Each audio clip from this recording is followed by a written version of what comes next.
Hey, gorgeous friends. Welcome to another episode of the Date Brazen podcast. I'm so glad that you're here. Today, I'm going to be busting through one of the biggest myths that you, as a badass late bloomer, probably believe, or maybe you sneakily believe under the surface, which is this thought that I don't trust anybody who would want to be a part of my team, AKA, if they're into me, what's wrong with them?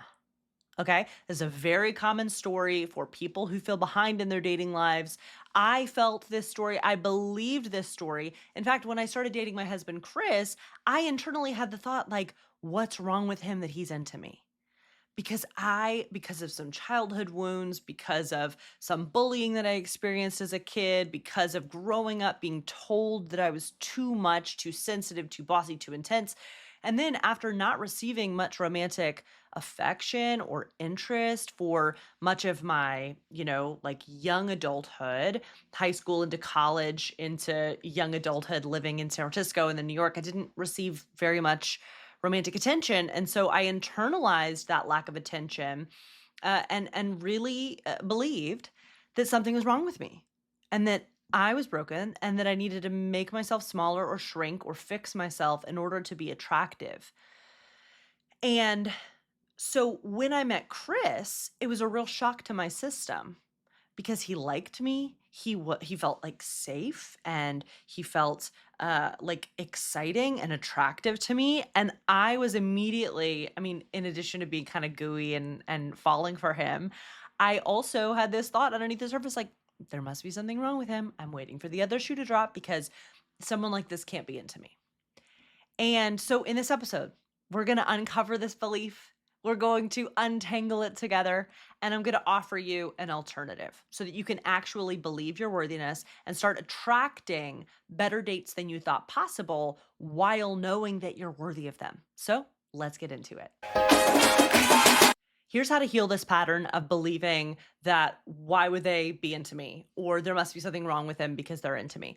To heal this pattern, because it's keeping you stuck, it's keeping you doubting yourself, doubting your desires, playing smaller than you need to, and it's sexy summer. Okay, I am in just pulling back the curtain. I'm in my room where I record these podcast episodes. If you're watching me on YouTube, you may see me like start to glisten. That's because it's summer in New York City, and to record these podcast episodes, I turn off my AC. So, in fact, let's take a moment for the fan. Wow. Okay, first to heal this pattern, you got to name it. Okay, we're going to use my tool ACK that I've talked about in previous episodes to start to name and heal this pattern of you playing smaller than you need to. And side note, you might have experienced people being into you in your past that you're not into. And you might have internalized that as, see, that's evidence that people that I'm into aren't into me, and there, quote, must be something wrong with somebody if they're into me. I must not be attracted, or they must not be a personality fit, or whatever. And I'm going to urge you to not make that mean anything other than you've met people who were into you who you weren't into. It doesn't have to be that deep. It doesn't have to mean everything about what's possible for you and your love life. And so I urge you in this episode to be really aware of the stories that you're making up based on your past experience and how confirmation bias, AKA it's never going to happen, so your brain searches for evidence to prove that story right in order to be safe. See how confirmation bias might have been creeping in to your love story, to your love life. That's why I see so many late bloomers getting a cycle of burnout, self-doubt, stopping dating altogether, which is fine. Nothing wrong with being single. In fact, singleness is amazing. You get to be single if you want to be single. And if you want to find the right partner, you get to do that also with more self-confidence, with less self-doubt. And that's why this episode is here. So let's go back to ACK. ACK! I'm going to say it again memorably so that you capture it and hold on to it and put in your little pocket. ACK! ACK. Acknowledge, compassion, kind reframe. Okay. So first you got to acknowledge, hey, I'm having this thought that if someone's into me, then there must be something wrong with them. If you're having that thought, if you've struggled with that in the past, or maybe it's nobody that I'm into is going to be into me. A lot of my clients feel like they're cursed, quote unquote, because they haven't experienced mutual attraction before with somebody. They've been attracted to people who haven't been into them. People have been into them who they haven't been into. So I just want you to acknowledge, stop and acknowledge, okay, my brain is having this thought. Okay. The thought then creates the feeling in your body. Maybe the thought is nobody that I'm into is into me. And then the feeling that you have is maybe some despair or anxiety, maybe even shame. Yeah.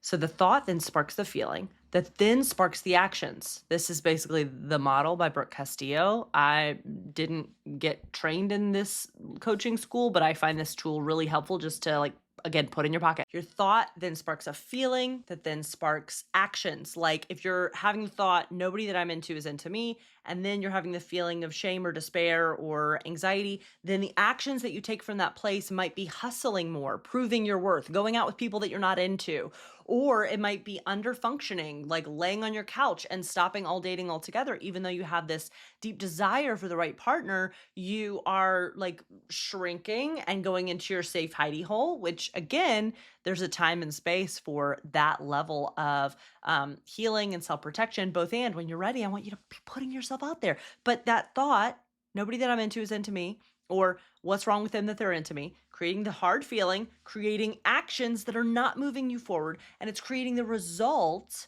of you don't get what you want this summer or ever. Yeah?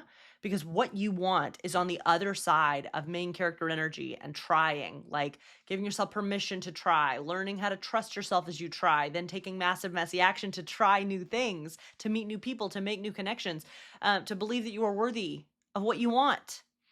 So that is maybe what your brain is doing now. So I just want you to acknowledge it. It's like diagramming a sentence, like looking at how my brain might be interpreting the circumstance of I haven't been on many dates or I haven't been in many relationships. Acknowledge it. Acknowledge the thought. Acknowledge the current state of affairs in your brain. That's number one. Number two, compassion. You've heard me talk about it again and again and again. It's not going away. The practice of self-compassion is three things as defined by Dr. Kristen Neff. Mindfulness over identification. So even acknowledging the thought that you're having is a thought, not a fact, is self-compassionate. Community over isolation. I'm not alone. This is really normal to struggle with, feeling behind in my dating life or feeling shame about being behind in my dating life or, not trusting that people will be into me. That's a human experience.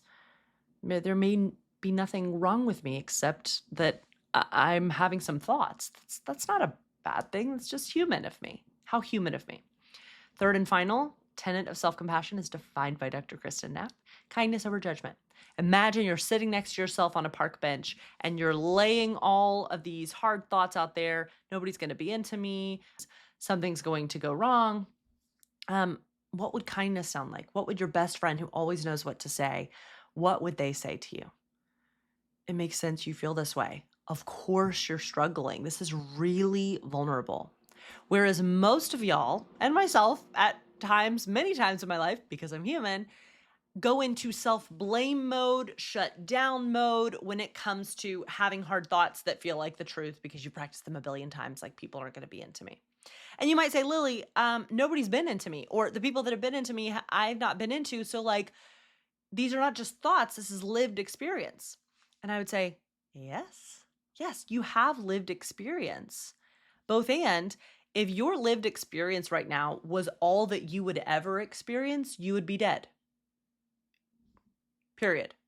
You are not dead. You are alive.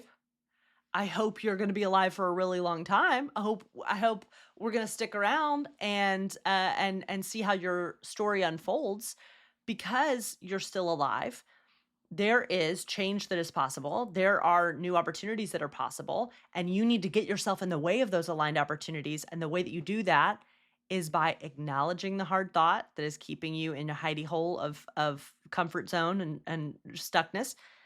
Have compassion for it, like we just talked about.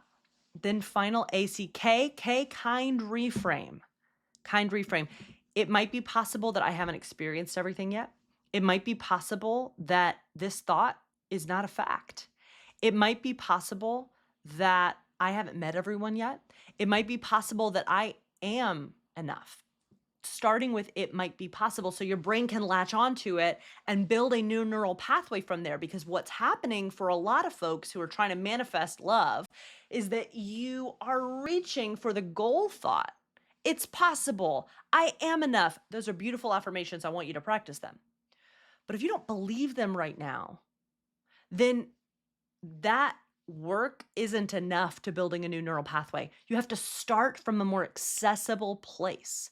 It's trying to believe like something that feels really inaccessible, like I am enough. I am beautiful enough. I am sparkly enough. I am interesting enough. I am amazing enough. I am worthy as I am. Things are all true, I believe and know. But if they don't feel true to you right now, then it's like asking you to run a marathon tomorrow without any training. You've got to train. Your brain is really smart in a lot of ways, but really primitive in another lot of ways. Okay? It just wants to be safe. And learning something new doesn't necessarily feel safe all the time, which is why we use this self-compassion tool to create more emotional safety as you practice something new. I hope this is making sense.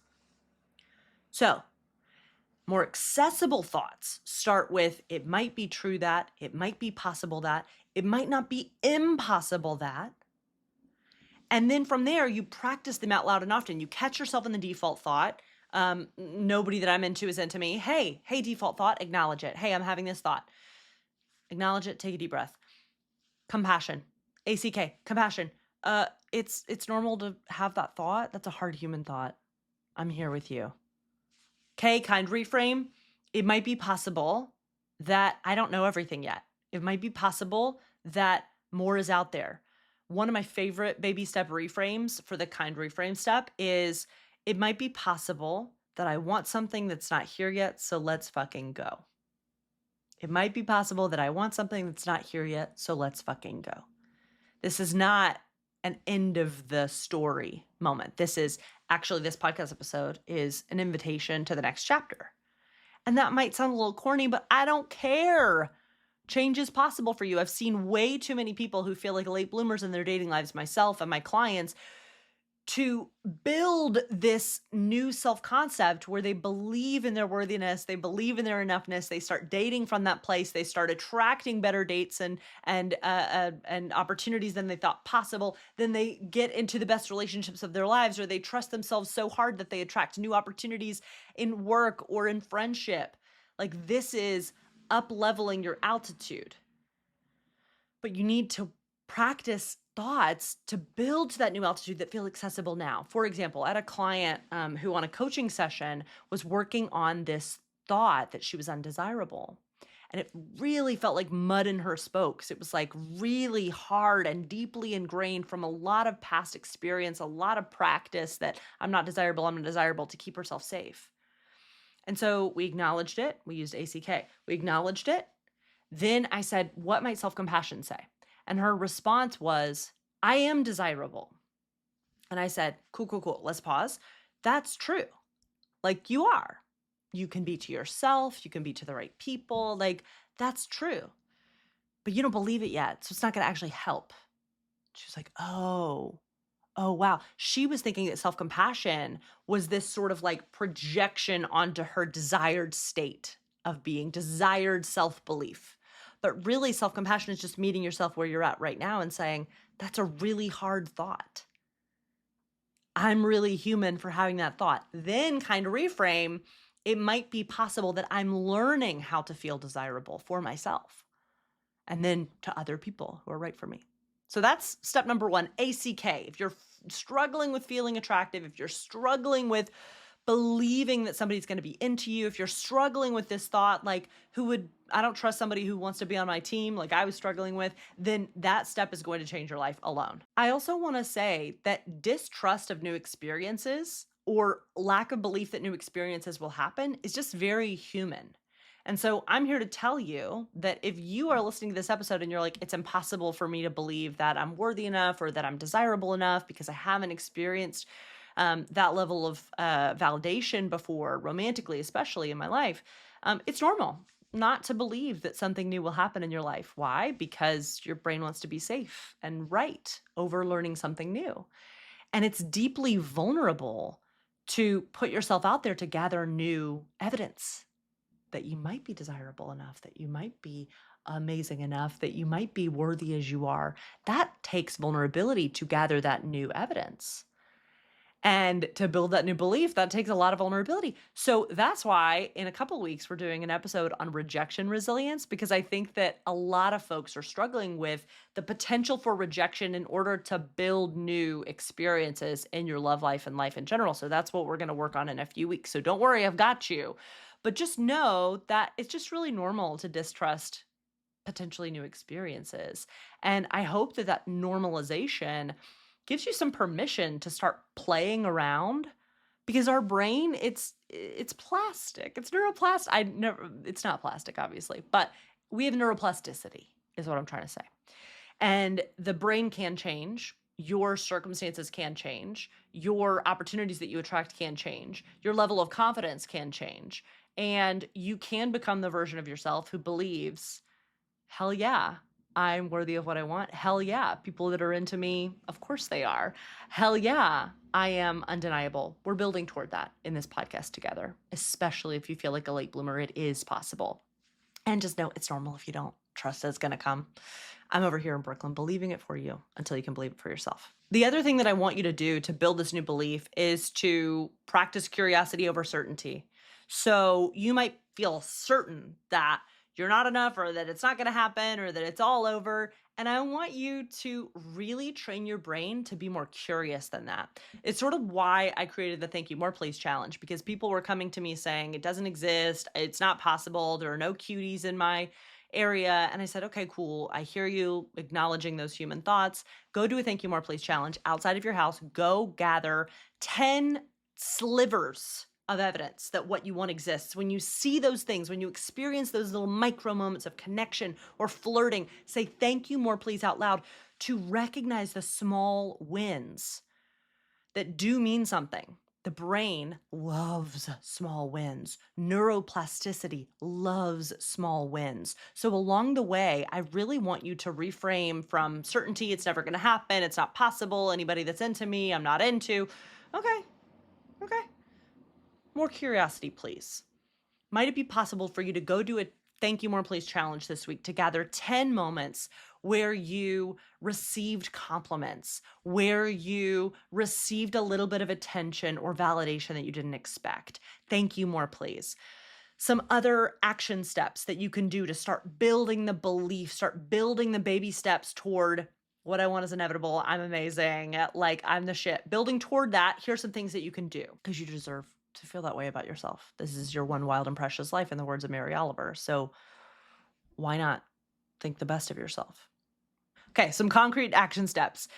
Go do a Thank You More Please challenge where you notice 10 things going well, where you're receiving support, validation, affection that you didn't expect in a fun way. Like, go say thank you more please to those 10 things. Go set a goal for yourself to give 5 compliments. Go give 5 compliments. I've given this challenge to a couple of my clients, and it's going so, so well, because inevitably, when you give more of what you want to receive, you receive more of what you want. So give 5 compliments. And then whenever you receive a compliment, whether it's in that conversation with that person that you're complimenting or otherwise, your job is to say, thank you. Thank you. Thank you. I received that. Thank you. I appreciate that. Instead of being like, no, no, no, no, no. Thank you. Finally, the 20 in 2 challenge, the bragging challenge that I teach inside of Main Character Dating, where you can set a timer for 2 minutes and then try to write down 20 reasons that you are awesome, why you loved yourself. If you don't get to 20, that's okay. It's a practice. So, and the 2 minutes can be kind of a fun, time-bound way to get things on paper, to get out of your head a little bit and onto paper. Like, why are you awesome? Why do you love yourself? And if you are struggling with coming up with some reasons, and you have a close friend who you could talk to about this, send them this episode. Say, I'm working on believing that I'm the shit. I'm working on believing that people who I'm into will be into me. And I would love to know why you think I'm special. And I would love to share my thoughts on why you're special in return. But I'm working on this thing about bragging, and I just want to know, like, what do you like? This is really vulnerable, eek, but like, what do you think is special about me? And then you could like build your list from there, from your friends' thoughts about you, and suddenly you just have more. You have more gristle for the mill. It's a gross saying, but you have more information to start building off of, to start owning your awesomeness, to start stepping into your power in your love life and beyond. So, the two tools that we talked about really were ACK in this episode: acknowledge, compassion, kind reframe about any thoughts that you want to start emerging out of, any beliefs you want to start emerging out of, about your desirability, about possibility in your love life, about believing that the people you're into will be into you in the future, using ACK to build a new neural pathway. And then neuroplasticity loves small wins. So how can you build some small wins to put in your belt to start, creating more evidence in your brain that you are enough, that you're awesome, that you are desirable to the right people. You get to be desirable to yourself, for yourself, and using that 20 and 2 challenge, the bragging challenge, to get there as well. You've got this, and I've got your back. If you liked this episode, then you are going to freaking love my book, Thank You More Please, A Feminist Guide to Breaking Dumb Dating Rules and Finding Love. I have a whole ass chapter about bragging to build your belief in your worthiness. I have a whole ass chapter on how to do that in person, how to date in person. I have a whole chapter on a feminist takedown of dating apps. It's such a fun read, if I do say so myself. And it's full of my personal stories from my love life that I know will help you feel less alone in this journey. And so if you want to get Thank You More Please, go anywhere books are sold or go grab the audiobook, and you can get a special bonus at datebrazen.com/book, which is called The Dating Life Fix. And it has 10 issues that you're probably facing in your dating life and exactly which podcast episodes to listen to fix those problems or clean them up and move forward within 10 to 30 minutes. So you're definitely going to want that bonus. And all you have to do is buy the book anywhere and enter your receipt number, and you'll get that bonus in your inbox. Again, that's datebrazen.com/book, and the book is sold anywhere books are sold. And I am so grateful to be in your earbuds whenever I am. I'm so grateful that you're listening to this show. It's been 5 years, over 5 years of growing and recording the Date Brazen podcast. So I'm really grateful that you're here, and I'm really grateful for your support. Have a great week, and I'll talk to you soon.